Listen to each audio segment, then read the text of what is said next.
السلام علیکم ناظرین، آپ دیکھ رہے ہیں MR نیوز اور میں ہوں راشدہ حفیظ۔ سب سے پہلے نیوز ہیڈ لائنز۔ نائجیریا کی ریاست زمفرا میں مسلح جتھوں کے حملے سے 30 افراد ہلاک ہو گئے۔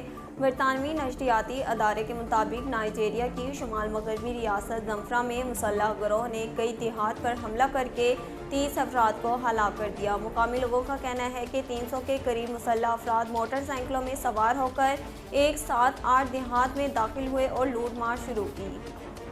لوگوں کا کہنا تھا کہ علاقے میں مسلح جتھوں کے بڑھتے حملے کے پیش نظر اپنی مدد آپ کے تحت حفاظتی اقدامات کیے گئے ہیں، لیکن حملہ آوروں کی تعداد کہیں زیادہ تھی۔ مسلح افراد نے نہ صرف کئی افراد کو قتل کیا بلکہ درجنوں مکانات اور دکانوں کو لوٹ کر جلا بھی ڈالا۔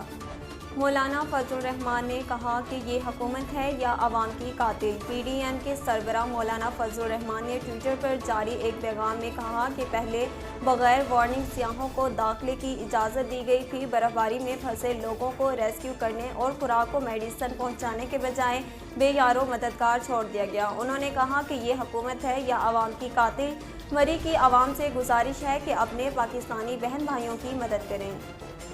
حکومتی رپورٹ میں بتایا گیا کہ سانحہ مری میں درخت گرنے سے اموات نہیں ہوئی۔ تفصیلات کے مطابق مری حادثے کی ابتدائی رپورٹ وزیر اعلیٰ پنجاب کو پیش کی گئی، جس میں بتایا گیا کہ سانحہ مری میں اب تک 21 افراد جاں بحق ہو چکے ہیں۔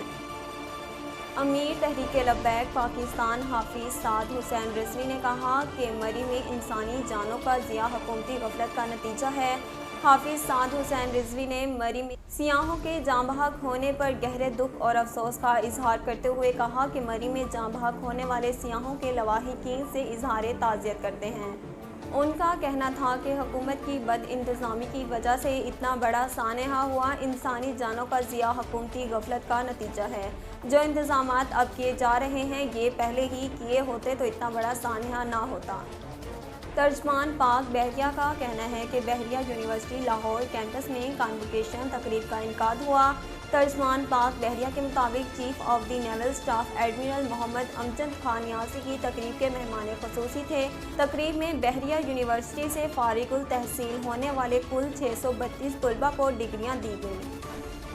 ناظرین، اب تک کے لیے اتنا ہی۔ مزید خبروں اور اپڈیٹ کے لیے دیکھتے رہیے MR نیوز۔